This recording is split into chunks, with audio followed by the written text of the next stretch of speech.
Alô você, o nosso vídeo já vai começar. Então, antes de começar, por favor, inscreva-se no nosso canal, curta e também ative o sininho para receber as novidades, tá bom? Bom dia, irmãos. Vamos abrir a palavra de Deus no livro de Josué. Josué fica depois de Deuteronômio, tá? Isso ajuda. Nós tivemos a oportunidade de estudar o Pentateuco. Acho que eu não estudei Gênesis. Quem deu Gênesis foi o pastor Hernandes, né? Eu fiquei com Êxodo, Levítico, Números, Deuteronômio e agora Josué. Capítulo 1, versos de 1 a 9, diz assim: Sucedeu depois da morte de Moisés, servo do Senhor, que este falou a Josué, filho de Num, servidor de Moisés, dizendo: Moisés, meu servo, é morto. Dispõe-te agora, passa esse Jordão, tu e todo este povo, a terra que eu dou aos filhos de Israel. Todo lugar que pisar a planta do vosso pé, vos tenho dado, como eu prometi a Moisés. Desde o deserto e o Líbano, até o grande rio, o rio Eufrates, toda a terra dos heteus e até o mar grande, para o poente do sol será o vosso limite. Ninguém te poderá resistir todos os dias da tua vida. Como fui com Moisés, assim serei contigo, não te deixarei, nem te desampararei. Ser forte e corajoso, porque tu farás este povo herdar a terra que sob juramento prometi dar a seus pais. Então somente ser forte e muito corajoso, para teres cuidado de fazer segundo toda a lei que meu servo Moisés te ordenou. Dela não te desvies nem para a direita, nem para a esquerda, para que seja bem sucedido por onde quer que andares. Não cesses de falar desse livro, da lei, antes medita nele dia e noite, para que tenhas cuidado de fazer segundo tudo quanto nele está escrito. Então farás prosperar o teu caminho e serás bem sucedido. Não te mandei eu? Ser forte e corajoso, não temas nem te espantes, porque o Senhor teu Deus é contigo, por onde quer que andares. Amém. Meus prezados irmãos, nós vamos começar hoje, se não der para fazer a exposição dos 24 capítulos, mas os capítulos principais desse livro. Qual é a importância do livro de Josué? Primeiro, esse livro é importante e nós devemos estudá-lo pela história que ele registra e pelo seu ensino interno. Todos nós que conhecemos um pouco da história bíblica, é a partir de Josué, e é no livro de Josué que estará registrada a conquista da terra prometida. Então, nesse livro nós vamos aprender aqui muitas lições preciosas do ponto de vista do registro da história.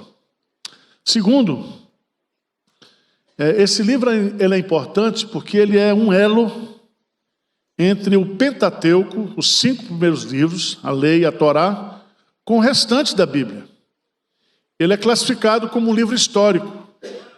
E vocês sabem, depois de Josué vem um período dos juízes, depois vem Samuel, e aí começa a monarquia. E aí você vai ter a história dos reis de Israel, começando por Saul, depois passando por Davi e Salomão, depois a divisão do reino, e aí vai paralelamente os livros históricos com os livros proféticos.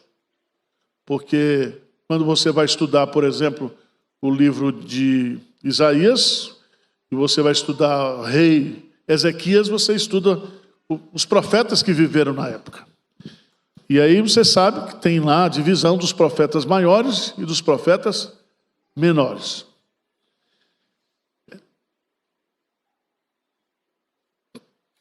Terceiro argumento que revela a importância do livro de Josué é porque ele é um livro de recomeço para o povo de Deus.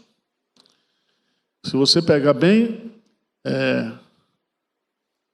de Êxodo capítulo 3 até Deuteronômio capítulo 34, nós temos a história cujo personagem principal é Moisés. Começa com as pragas no Egito, a libertação do Mar Vermelho, a caminhada por 40 anos no deserto. E agora Moisés está morto.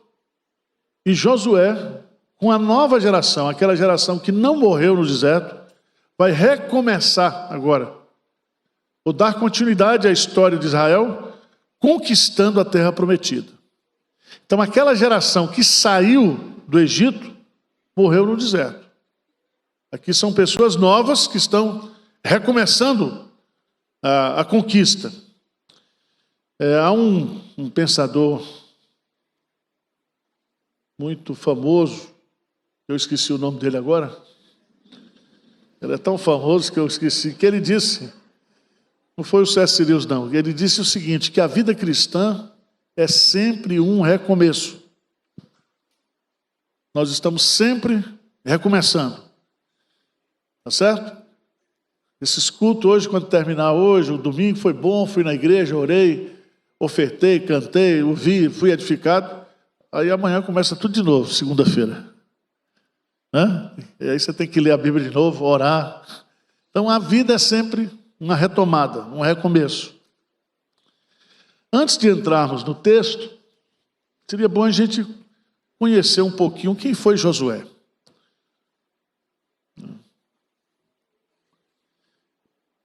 A figura dele, a pessoa dele.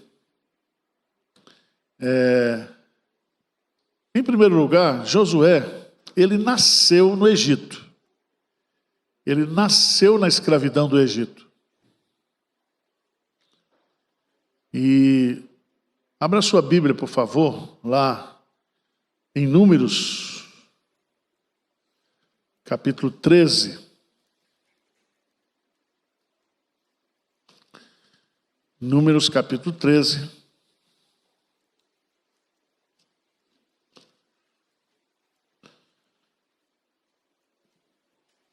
No versículo 8, a gente vai ver que quando ele nasceu, provavelmente ele foi protegido daquela última praga lá, da morte dos primogênitos. Diz no versículo 8, da tribo de Efraim, Oséias, filho de Num. A palavra Oséias no hebraico significa salvação. Aí, se você for para o versículo 16, de Números 13, 16, veja aí. São estes os nomes dos homens que Moisés enviou a espiar aquela terra. E a Oséias, filho de Num, Moisés chamou de... Então, quem trocou o nome do rapaz foi Moisés. Botou o nome artístico, né? Não.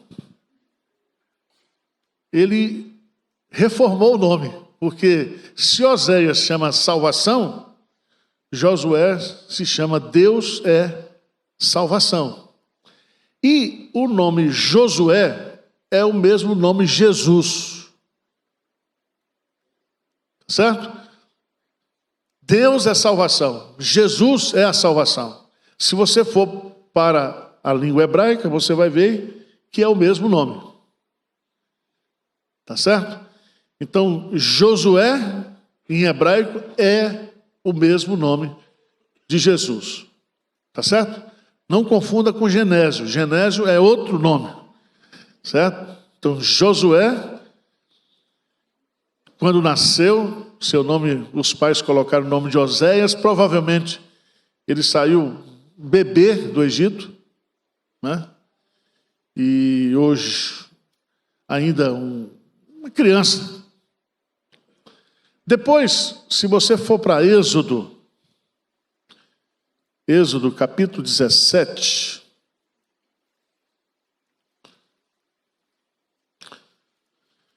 a partir do versículo 8, então veio Amaleque e pelejou contra Israel em Refidim. Aí versículo 9, o que é que diz? Com isso, ordenou Moisés a escolhe nos homens e sai a peleja contra Amaleque. Amanhã estarei eu no cimo do outeiro e o bordão de Deus estará na minha mão. Fez Josué como Moisés lhe dissera, e pelejou contra Amaleque. Então nós temos aqui, depois de Josué criança, nós temos o Josué soldado. É ele que vai comandar, né? Comandar aqui essa batalha. Depois, lá em Êxodo, capítulo 24, Êxodo 24, versículo 13. Êxodo 24, versículo 13. Traz outra informação importante também.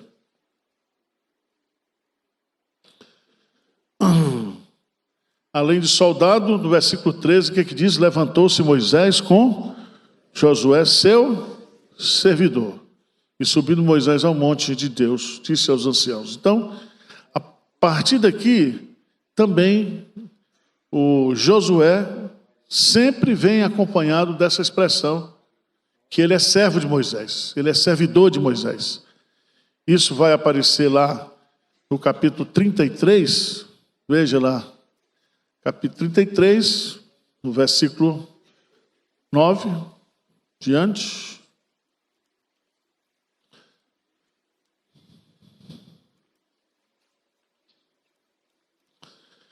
Êxodo 33, que é tão interessante porque no versículo 11 diz assim: falava o Senhor a Moisés face a face, como qualquer fala a seu amigo. Então voltava Moisés para o arraial, porém o moço Josué, seu servidor, filho de Num, não se apartava da tenda. Então, ele começou a ser assim uma espécie de diácono, de servidor de Moisés.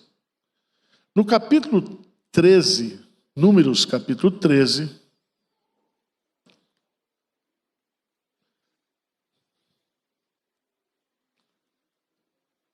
no versículo 17, que nós já lemos aqui, diz: enviou, pois, Moisés a espiar a terra de Canaã.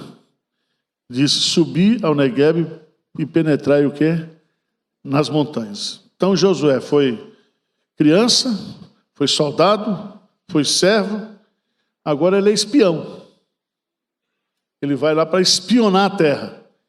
E todo mundo conhece que aí no capítulo 13, ele presta o relatório, e ele, juntamente com Caleb, são os dois que dão o relatório positivo da terra.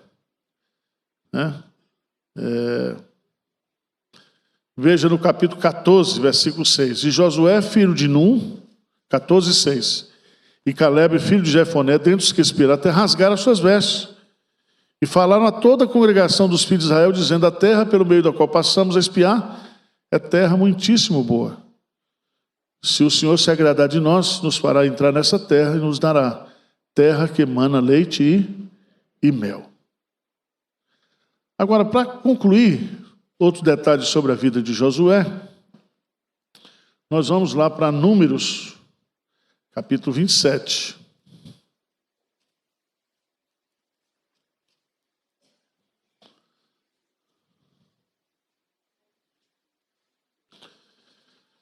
Os últimos, segunda parte aí,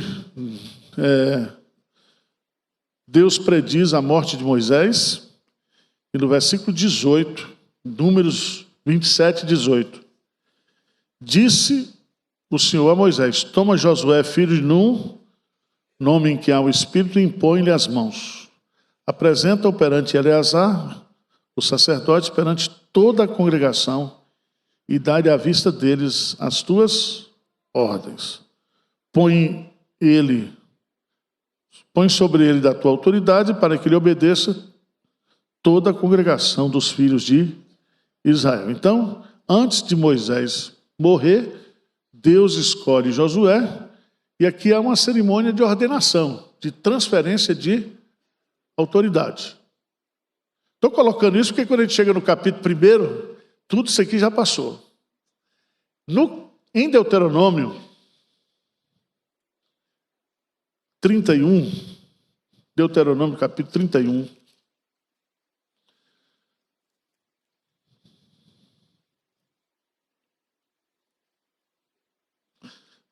As últimas palavras de Moisés, ele vai dizer, né? Até o versículo 31, de 1 a 3, diz assim: passou Moisés a falar essas palavras a todo Israel, e disse-lhes: sou hoje da idade de 120 anos, já não posso sair e entrar. E o Senhor me disse: não passarás o Jordão. O Senhor teu Deus passará diante de ti. Ele destruirá estas nações de diante de ti, e tu as possuirás.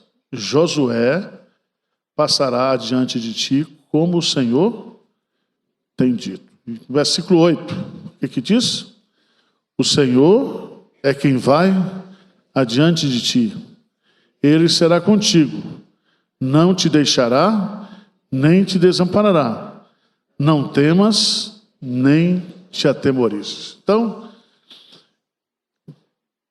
deu para ver um pouquinho aí da jornada de Josué. Desde o seu nascimento, ele agora... Moisés está com 120. Josué podia estar com uns 80, 70, 80. Porque Josué vai morrer com 110. Lá no último capítulo de Josué 24, tem lá que ele viveu 110 anos. O livro de Josué, irmãos, está dividido ou organizado em 24 capítulos. Do capítulo 1 ao capítulo 5, você tem a preparação do povo, de 1 a 5, para a conquista da terra. Do capítulo 6 até o capítulo 12, você tem o registro das vitórias, que começa com Jericó. Não é isso? No capítulo 5. Capítulo 6. E do capítulo 13 até o capítulo 24, você tem a posse da terra, a distribuição. Então você tem a preparação, a conquista e a distribuição da terra. Tá certo? Uma divisão muito simples. A data que esse livro foi escrito, provavelmente entre os anos 1405 a 1385. Então, nesse período aí de 20 anos, provavelmente esse livro foi escrito. É muito interessante a gente entender a importância do livro escrito. Vamos voltar lá para Êxodo, capítulo 17. Êxodo, capítulo 17.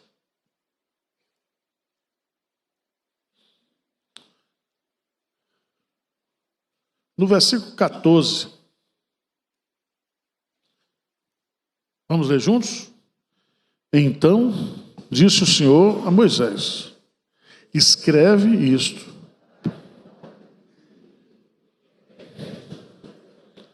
porque eu hei de riscar totalmente a memória de Amaleque debaixo do céu. Então, presta atenção. Moisés, durante o seu ministério, de 40 anos, ele foi escrevendo a história. Foi escrevendo.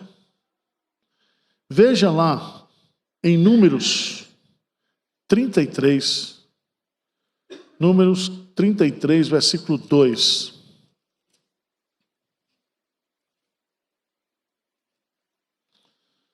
Números 33, versículo 2. Vamos ler juntos? Escreveu Moisés as suas saídas, caminhada após caminhada, conforme o mandado do Senhor. E são estas as suas caminhadas, segundo as saídas. Então veja bem, Moisés estava escrevendo o Pentateuco.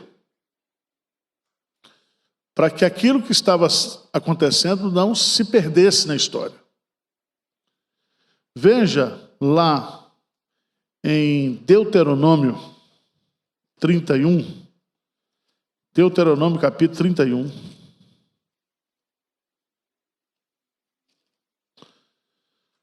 Versículo 9 em diante. 31, 9. Vamos lá? Esta lei escreveu a Moisés e a deu aos sacerdotes, os filhos de Davi, que levavam a arca da aliança do Senhor, e a todos os anciãos de Israel.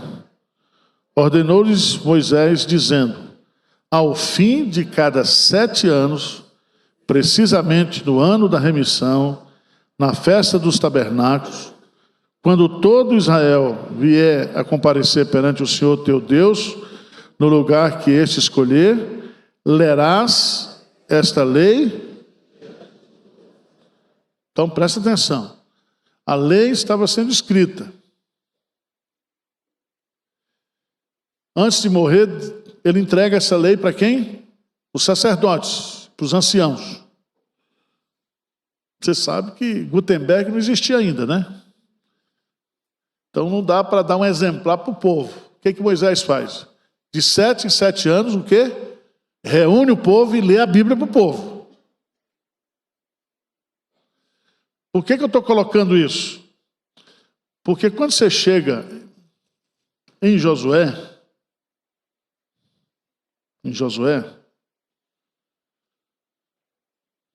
você vai descobrir que Josué vai ser um líder diferenciado, porque ele vai liderar o povo já debaixo de uma orientação escrita. Então não vai ter aqueles profetas profetizando, não. Ele vai trabalhar sob a orientação da palavra de Deus. Estão entendendo? Ele não é um líder vidente, não. Porque no período que Moisés, ele foi registrando. Por isso, veja aí Josué, capítulo 1, versículo 7 e 8. O que diz? Tão somente ser forte e muito corajoso, para teres o cuidado de fazer segundo toda a lei que meu servo Moisés dela não te desvie nem para a direita, nem para a esquerda, para que sejas bem-sucedido por onde quer. Não cesses de falar deste livro da lei, antes medita nele dia e noite, para que tenhas cuidado de fazer segundo tudo quanto nele está escrito. Então farás prosperar o teu caminho e serás o quê? Bem-sucedido. Então, há uma diferença entre a liderança de Moisés e a diferença de Josué. E aqui entra um princípio, que todo líder espiritual, ele não deve liderar de acordo com a sua visão, com a sua orientação, mas de acordo com a orientação da palavra de Deus. Tudo bem? Então vamos lá. Josué, de 1 a 9, Deus fala a Josué e o faz o quê? Animam. Começa dizendo assim: sucedeu depois da morte de Moisés, servo do Senhor, que este falou a Josué, filho de Num, servidor de Moisés, o quê? Dizendo: Moisés, meu servo, é morto. Lembra da escolinha do professor Raimundo? Morreu. E o cara que morreu. Porque Deus enterra os seus obreiros, mas a sua obra o quê? Continua. Daqui uns 20 anos, eu acho que eu não vou durar mais do que isso, não. Eu vou virar nome de sala de escola dominical aqui nessa igreja. Morreu. Cadê Arival? Morreu. A vida é assim, é ou não é? Agora, mas quem foi que morreu? Foi Moisés. E se você pegar o obituário dele aí no capítulo 34, não se levantou na terra um homem como Moisés, que falava a Deus. Então, suceder um líder fraco, tudo bem. Mas suceder um líder forte, isso aqui é um CEO celestial, top de linha, com a formação toda no Egito, um homem de Deus, recebeu as leis, um homem que Deus operou grandes milagres na vida dele. Agora chega um Josuézinho aí, mas é Deus que vai animá-lo. Isso é uma coisa muito interessante, liderança. Eu falo principalmente de igreja também. Será que a gente prepara líderes? Josué, ele conviveu com Moisés a vida dele, 70, 80 anos. E ali ele viu muita coisa. Dá para fazer um sermão só sobre o que ele viu, o que ele presenciou. Agora o homem morre e Deus diz assim, é você. É você. Quanto tempo dura o treinamento de um líder? Quando Paulo se converte, Deus diz para Paulo, diz para Ananias, isso aí para mim é um vaso escolhido. No outro dia, na mesma semana, Paulo já estava pregando. Depois Paulo passa um período escondido e volta através das mãos de Barnabé para a igreja de Antioquia. Eu acho, irmãos, que tem líder que precisa ser preparado. Mas tem líder que Deus levanta assim e capacita e... Tá certo? Existem os mais entendidos que todos nós somos líderes. Certo? Todos nós lideramos alguma coisa. Até coisa ruim a gente lidera. E o que a gente precisa é ver justamente aquilo que a gente é mais forte, que dá para aperfeiçoar, e aquilo que é natural. Aí vem a discussão, o líder nasce pronto ou você faz o líder? Alguns já nascem com dom de liderança, com características de liderança. Outros, muitas vezes, não são líderes porque não têm oportunidade. E eu li um livro, foi antes da pandemia, O Poder dos Quietos. São aqueles líderes calados. Aí apresenta lá vários CEOs de empresa, e o cara é até oriental, para não falar mal assim, né? O cara não conversa. Porque líder, para a gente, tem que falar, tem que liderar, tem que falar. Nós somos da linha do Rolando Lero, né? O latino gosta do Rolando Lero. A gente admira aquele cara que fala bem. Pode não ter caráter, mas se tiver carisma...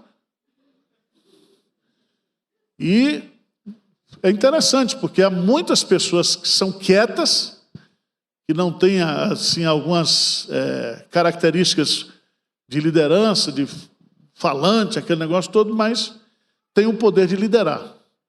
Porque também se lidera pelo exemplo.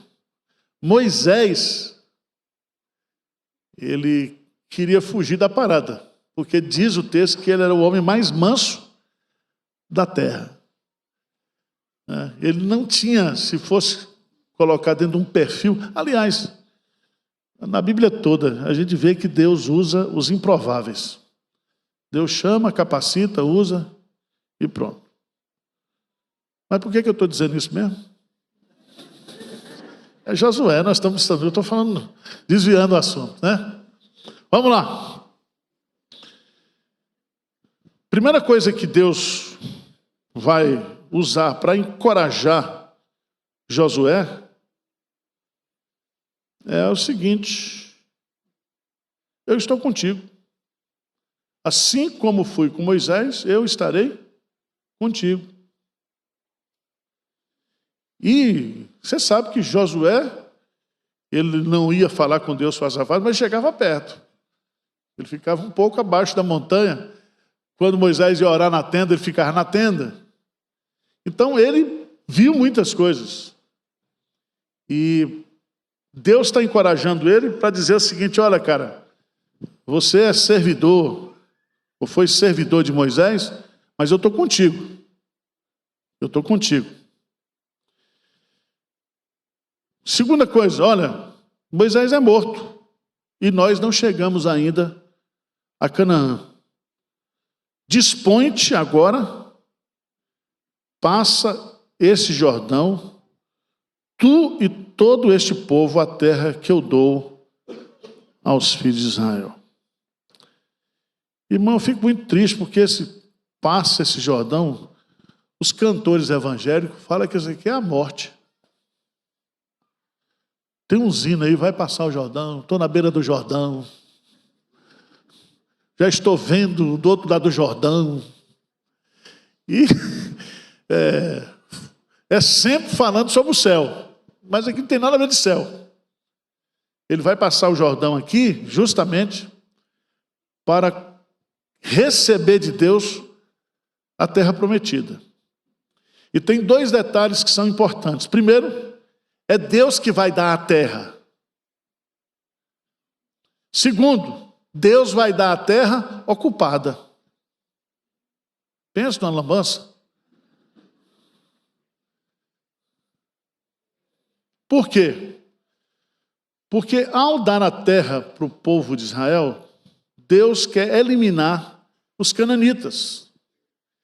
Então, a terra que é presente de Deus para Israel é juízo de Deus para os povos cananitas. Tá certo? Então, por isso que você vai encontrar aqui, é Deus ordenando que o povo, aquele povo fosse definitivamente dizimado.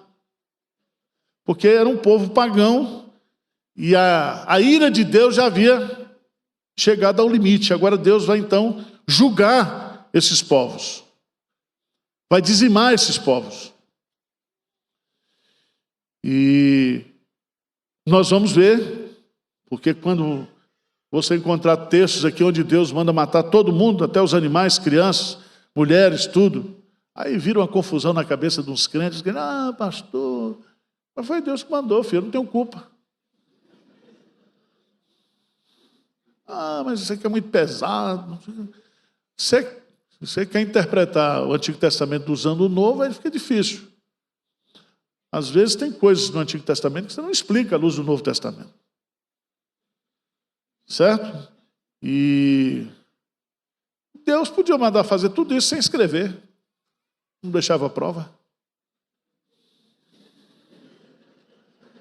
Não tinha vídeo na época. Não é assim? Então Deus, Ele é o Senhor da história. Ele é o dono de todas as almas. Aliás, todos os espíritos pertencem a Deus, está lá no livro de Hebreus. Então, vamos aprender aqui alguns princípios de encorajamento. Primeiro, Deus está dizendo que a terra prometida é uma dádiva dele, dou aos filhos de Israel.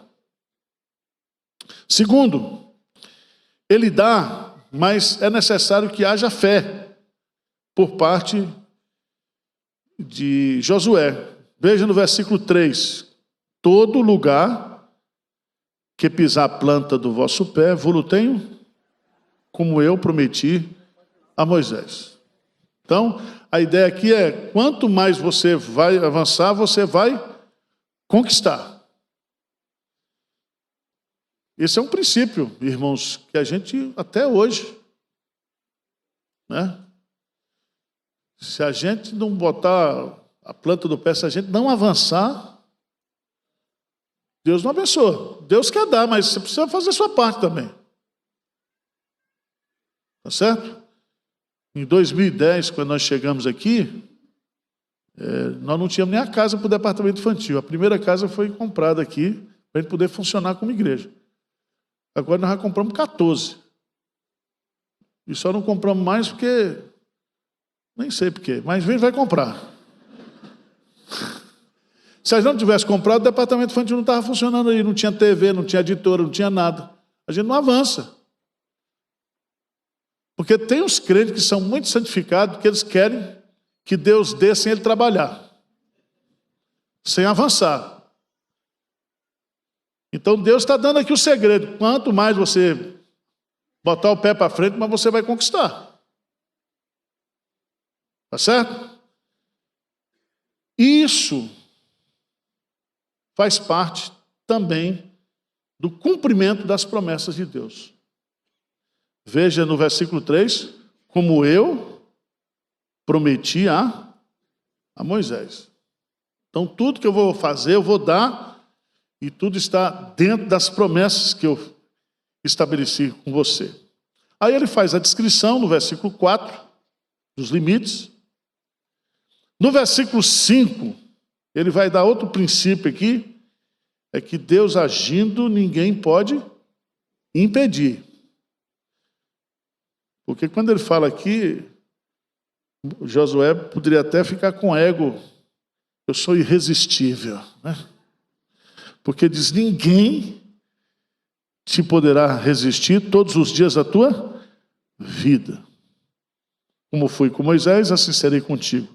Não te deixarei, nem te desampararei. Então, está o princípio aqui, é de que Deus vai dar, né? E ninguém poderá impedir Deus de dar. Ele vai dar. Agindo eu, quem impedirá? Aí, meus amados irmãos, a partir do versículo 6, Deus vai fazer algumas exigências a Moisés, a Josué. E ele vai usar essa expressão, ser forte e corajoso. Essa expressão aparece várias vezes na Bíblia, e aqui ele está falando do ponto de vista humano. Ele tem que ter espírito de resiliência, de paciência, de perseverança. Ele tem que ser forte e ter coragem. Você sabe que todo mundo tem medo, né? E quem é o corajoso? É aquele que finge que não está com medo. Ou administra bem os seus medos, né? Eu, quando vi esse negócio tudo no chão ali, eu falei, meu Deus, o que eu estou fazendo? Cadê o dinheiro? Ei, Jesus. Então, ele disse, ser forte e corajoso, porque tu farás. Veja que ele vai agora, não sou eu que vou te dar, mas tu farás este povo herdar a terra, que sob juramento prometi dar a seus pais. Isso é muito interessante, porque no livro de Josué, nós vamos aprender esses princípios, né, que eu sempre tenho enfatizado aqui na igreja, da gente orar as promessas de Deus. Abra sua Bíblia lá em Josué 21, 45.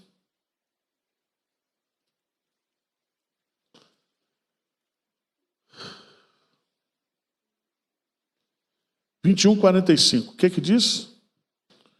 Nenhuma de todas as palavras que o Senhor falar à casa de Israel. Então veja bem, se existe uma doutrina que a gente vai aprender no livro de Josué, é que Deus cumpre as suas promessas. Cumpre. Aqui dá para fazer o sermão, né? As promessas de Deus são infalíveis. As promessas de Deus são de natureza boa.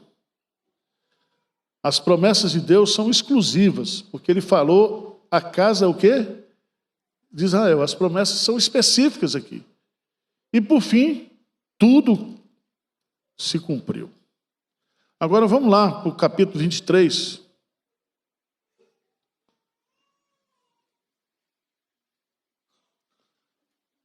A partir do versículo 14. Tem promessa boa e tem promessa ruim, tá? Tem promessa que vira ameaça. Vamos ler juntos aí. Josué 23, 14 a 16. Vamos lá? Eis que já hoje sigo pelo caminho de todos na terra, e vós bem sabeis de todo o vosso coração e de toda a vossa alma, que nenhuma só promessa caiu de todas as boas palavras que falou de vós o Senhor vosso Deus. Todas os sobrevieram, nenhuma delas falhou. E sucederá que, assim como vieram sobre vós todas essas boas coisas que o Senhor vosso Deus vos prometeu, assim cumprirá o Senhor contra vós outros todas o quê? Ameaças, até de vós destruir sobre a boa terra que vos deu o Senhor vosso Deus. Quando violardes a aliança que o Senhor vosso Deus vos ordenou, e fordes servidos a outros deuses e adorados, então a ira do Senhor se acenderá sobre vós e logo perecereis na boa terra que vos deu. Então Deus, Ele fala com a gente através de mandamentos. Deus fala conosco através de promessas. E Deus fala conosco também através de ameaças. Ameaças. Aquilo que está lá em Deuteronômio, bênçãos e maldições. Porque a turma pensa que maldição é negócio de catimbó, de catimbozeiro. Não, não, filho. Que a maldição é Deus mesmo. Bênção e maldição procede de Deus. Certo? E chega a um ponto também de que maldição sobre quem Deus abençoa não vale nada. É gastar um macumbeiro, não pega. Você lembra lá que quando a Moabe contratou lá o profeta, ele disse, olha, contra o povo de Deus não vale encantamento.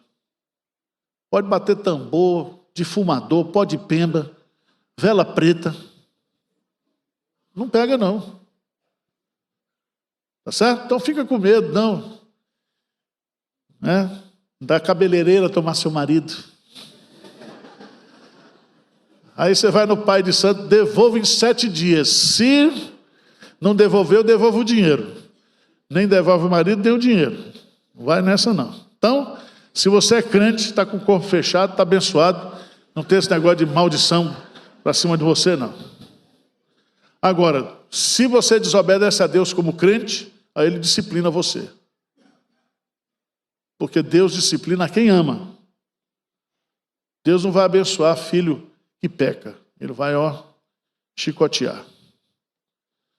Isto dado, vamos voltar para o texto lá, Josué capítulo 1.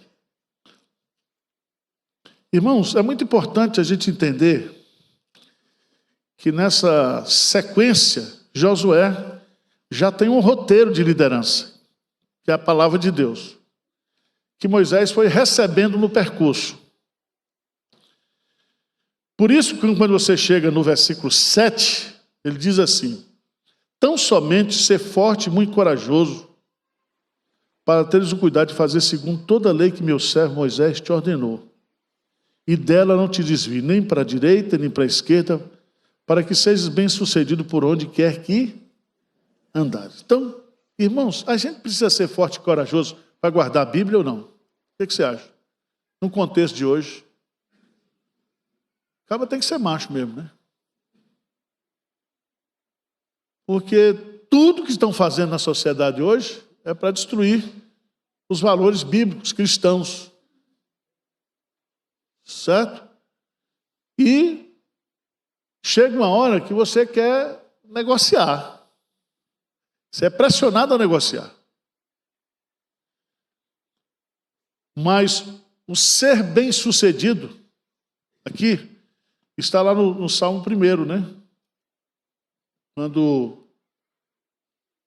diz, bem-aventurado aquele que não anda no conselho dos ímpios, não se detém no caminho dos pecadores, nem se assenta à roda.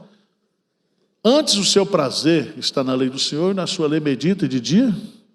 Ele será como uma ave plantada junto a ribeiros d'água, que no devido tempo dá o seu fruto, as suas folhas não murcham, e tudo quanto ele fizer, o quê? Prosperará. Então, um líder, para ter sucesso na sua liderança, na sua condução, ele não pode nem ser de esquerda nem de direita. Está aí, tá? Ele tem que ser bíblico. Ele tem que obedecer a Deus. Ele vai falar também aqui vai usar três princípios que são fundamentais para a Bíblia. Primeiro é você ler a Bíblia. Segundo, você meditar na Bíblia. E terceiro, você obedecer a Bíblia. Ler, meditar e obedecer. Isso é muito importante porque o judeu faz uma diferença muito grande nisso. Tem gente na igreja, pastor, eu já li a Bíblia 20 vezes. E, está do mesmo jeito. Não melhorou nada. Tem gente que lê a Bíblia como se estivesse no campeonato. É uma competição de quem lê mais a Bíblia. Não é assim. Ele diz, primeiro você lê. Você precisa conhecer a lei. Depois, no versículo 8, ele fala, medita. Medita. Medita nele dia e noite. É muito importante essa palavra meditação. A palavra meditação no hebraico, ela vem dos animais ruminantes, do boi que rumina. O que é que o boi faz? Ele põe o capim na boca, o alimento na boca e fica o quê? Mastigando. Aí vai e volta, vai aquela baba danada. Né? Os puritanos e o conceito hebraico de meditar significa que quando você lê a Bíblia, você põe o alimento na boca. Mas quando você medita, você vai mastigar e vai fazer o processo digestivo. Certo? E diz que o que alimenta mesmo é o processo digestivo. Por isso que eu estou falando, pastor Arival, o senhor come muito rápido. Sim, mas não tem mais jeito, 60 anos, eu vou comer devagar, agora não vou. Tem gente que come rápido, engorda, quem come... Bem, mas o que eu quero colocar aqui é que essa expressão meditar, e aqui não tem nada a ver com meditação transcendental, porque a meditação oriental é você esvaziar a sua cabeça. Não. A meditação bíblica é habite em vós ricamente a palavra de Cristo. É você meditar na palavra. Meditar na palavra. É você pegar um texto e ficar ali meditando, orando, estudando, olhando para o texto, fazendo aquilo que os puritanos chamam de ruminar o texto. Por isso que você vai encontrar pregadores como Spurgeon mesmo, nos livros dele, que ele faz um sermão de 30, 40 páginas num versículo. Cada palavra daquilo ali dá para fazer um ponto, 2 pontos, 3 pontos. Por exemplo, os puritanos, eles pegavam os nomes de Deus e meditavam nos nomes de Deus. Pegava os atributos de Deus. Pegava, por exemplo, os ensinamentos de Cristo, as parábolas de Cristo. Eles ruminavam só aquilo, os milagres de Cristo. E você sabe que a parte maior dos evangelhos, a maior parte dos escritos, são das últimas semanas de Jesus. E eles tinham o hábito também de meditar na obra de Cristo, de você compreender a obra de Cristo. Por isso que surgiram esses sermões aí, que eu não gosto muito não, mas as 7 palavras da cruz. Né?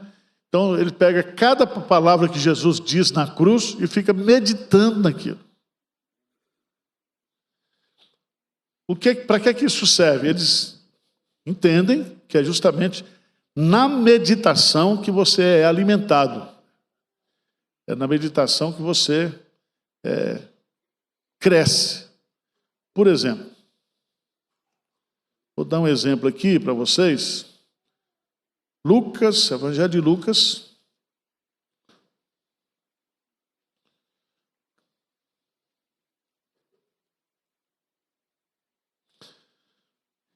Lucas capítulo 2.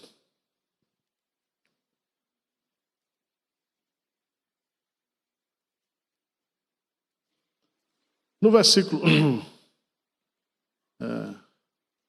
16 diz assim: foram apressadamente e acharam Maria e José e a criança deitada na manjedoura.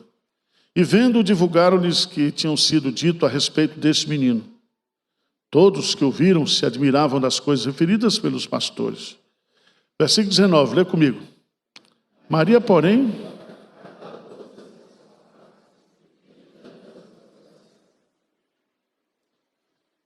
meditação é uma coisa do coração. Leitura é uma coisa da mente, do estudo. Certo? Alguns pastores puritanos, eles diziam que quando você faz um sermão baseado na meditação, o sermão sai cozido, não sai cru. E aí você ouve aqui, pode até admirar a estrutura, as ideias, etc, etc, mas aquilo que não cai no seu coração. Todo mundo sabe aqui quando o pastor orou e estudou, não sabe, irmão? Eu estudei, tá, para dar aula, tá? Mas o crente sabe, né? O crente sabe quando o pastor está ungido ali naquele dia, veio, trouxe uma mensagem, Deus usou. Isso aí nós temos essa percepção. E é muito importante a gente entender essas diferenças, porque a gente tem que ler, tem que meditar, tem que falar, tem que guardar a palavra de Deus. Vamos lá. Alguém me perguntou, e eu fiz a pergunta também, e quem foi a esposa de Josué? Eu falei, eu não sei. Você sabe a esposa de Caim quem foi? Eu não sei também. E é melhor você cuidar da sua esposa do que você ficar preocupado com a esposa dos outros. Tem gente que quer saber tudo na Bíblia, né? Mas uma coisa eu sei, que Josué mandava na casa dele, porque ele dizia, eu e a minha casa, fosse os maridos de hoje, vou perguntar para minha mulher. Em bem, eu e a minha casa, nós vamos servir ao Senhor? Não, eu vou decidir aqui. Eu e a minha casa serviremos o quê? Ao Senhor. Ele era um líder, e ele exercia a liderança espiritual dentro da sua casa. Certo? Não precisou fazer o curso de masculinidade que a igreja de Pinheiros está oferecendo. Vamos encerrar, irmãos?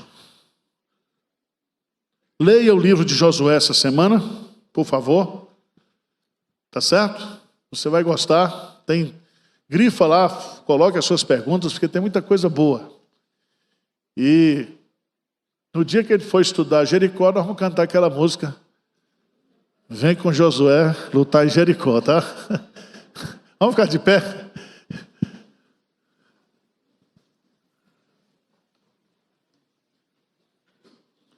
Eu não encontrei um livro, assim, um comentário bom para recomendar. O pastor Hernando não escreveu ainda. Tem um livro que foi escrito por Francis Schaeffer, e foi publicado pela nossa casa editora presbiteriana, sobre Josué. Ele não faz uma exposição, mas ele tira lições muito interessantes lá. Eu li o livro, tem algumas ideias. Ele faz lá um levantamento de pontos teológicos muito interessantes do livro de Josué. Então eu recomendo para vocês, do Francis Schaeffer, o livro Josué da Casa Editora. Tá bom? Pai querido, obrigado pelo privilégio que temos de ter a Tua palavra em nossa língua, podermos estudá-la, meditá-la, privilégio de poder obedecer e também compartilhar com os outros. Que o Senhor possa estar alimentando e nutrindo cada coração aqui nessa manhã, que nós possamos ter na Tua palavra o nosso prazer, a nossa satisfação. Nós oramos em nome de Jesus. Amém.